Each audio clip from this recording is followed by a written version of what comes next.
Good afternoon. I would like to start by warmly congratulating Ursula von der Leyen on her well-deserved re-election as President of the European Commission. The clear vote in favour by members of the European Parliament is a testament to her strong leadership and unwavering values in testing times. It is the best possible decision for Europe, as it ensures continuity and that Europe will continue to develop further and deliver for our citizens. Dear Ursula, I look forward to continuing to working with you. In the debate with members, the President clearly outlined her priorities for the European Union in the coming 5 years, and it is now time to get to work on turning these priorities into reality for all Europeans. I was also pleased to note the Commission President referring to a stronger and more involved Parliament, the willingness to renegotiate the framework agreement, as well as her clear support for the Parliament's right to initiative. This is a win-win and steps that will ultimately strengthen the Union's legitimacy. What happens now? The next step is to form the College of Commissioners, and here Parliament is, as always, ready to play its part in the process. We will take our scrutiny role very seriously while working closely with the Commission President-elect in order to put the strongest possible team together on the pitch for Europe. I will leave it here and hand it over to our newly re-elected President of the European Commission. Thank you. Thank you very much, Roberta. Good afternoon to everyone. I guess you have heard my speech and you might have the possibility to have gone or read the political guidelines. So you can imagine this is a very emotional and special moment for me now. I just want to make 3 very short remarks before moving on to your questions. The first one is a more personal remark. I cannot begin without expressing how much I am grateful for the trust and the confidence of the majority of the European Parliament. 401 votes in favour. You recall last time it was 8 votes above the majority, necessary majority. This time it's 41, so much better. And this sends a strong message of confidence, and I think it's also recognition for the hard work that we carried out together in the last 5 years within the last mandate. We've spared no effort. We have navigated the most troubled waters that our union has ever faced, and we've kept the course on our long-term European goals. I also want to thank you, Roberta, the group leaders of the democratic forces in Parliament, and all the MEPs for the excellent cooperation, including during the last mandate, but also for the very substantial exchanges we have had over the past 2 weeks after the elections, and now the past 2 weeks till we are here. So I think this is a very good foundation for the next 5 years, and this was, I think, tangible in the debate today.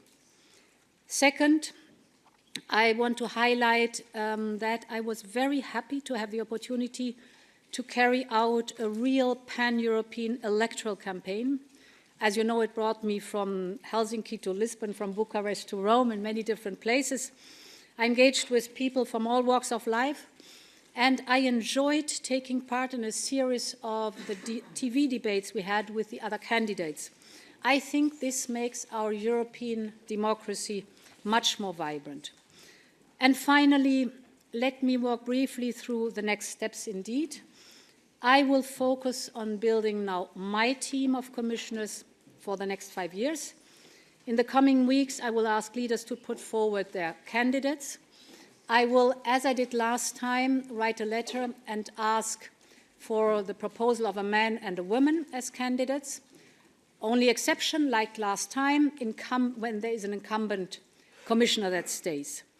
And then I will interview the candidates as of mid-August, and I want to pick the best prepared candidates who share the European commitment. Once again, I will aim for an equal share of men and women at the college table. The new team will get ready for successfully passing then the Parliament hearings, and then I will again seek the confirmation of this House. Thank you very much. Thank you. There's now time for a couple of questions. Would like to be first. Süddeutsche Zeitung, please. Thank you very much. Jan Disseldorf for Süddeutsche Zeitung from Germany. Ms. von der Leyen, in your speech, you promised a technology-neutral approach with regard to the end of combustion engines in 2035. And I quote, in which e-fuels can play a role through a targeted amendment to the regulation as part of the planned review. Two questions on this. Can you be more specific about what exactly you mean by this targeted amendment? And secondly, can you promise today that private individuals will still be able to buy new cars with combustion engines after 2035? Thank you. So if we look at the cars, what is the state of play? We have a law, 2035 climate neutrality target for cars.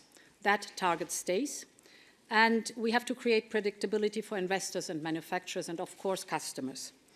Getting there will require, indeed, a technology-neutral approach in which e-fuels have to play a role.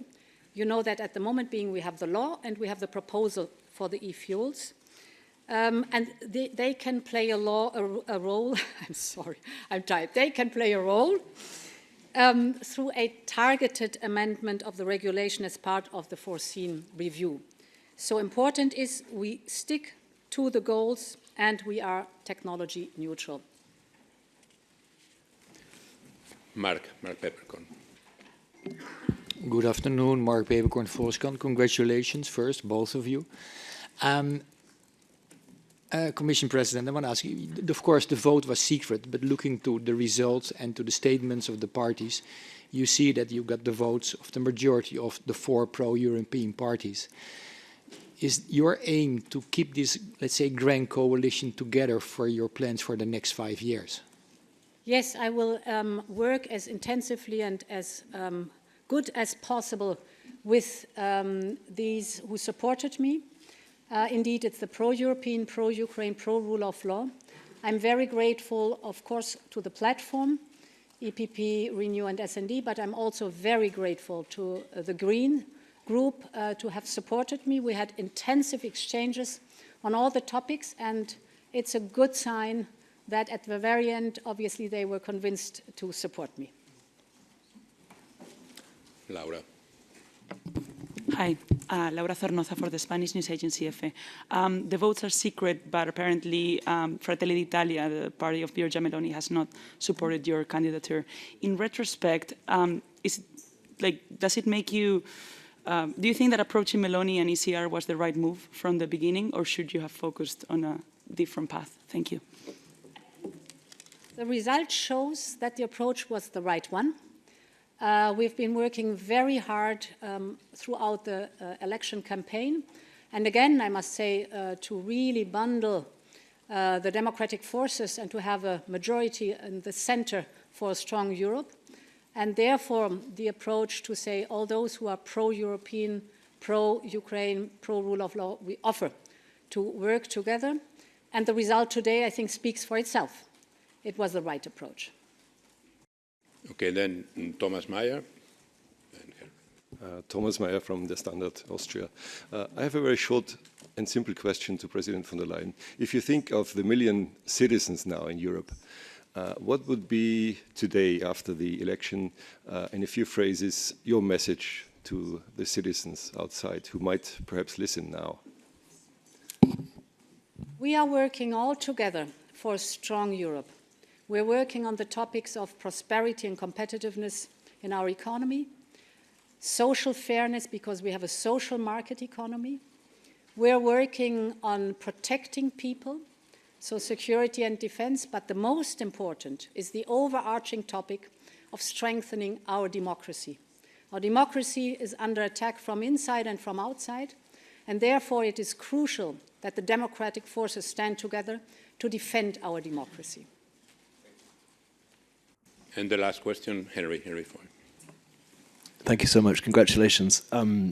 This week, Donald Trump, the leading candidate in the US election, chose J.D. Vance as his running mate, making it pretty clear he intends to run a protectionist, isolationist administration. Today, you've announced a lot of plans to make a strong Europe, as you just said, in defense, in the economy, creating bigger business champions, etc., etc. How much of your plan for the next 5 years takes into account the fact that you may be dealing with a much less friendly White House in the future? Thank you. I think, irrespective of elections in other parts of the world, it is important that we have, which I emphasized many times, a stronger Europe. And this includes, of course, that we reduce our dependencies. We will work very closely with our friends and allies. That is absolutely clear.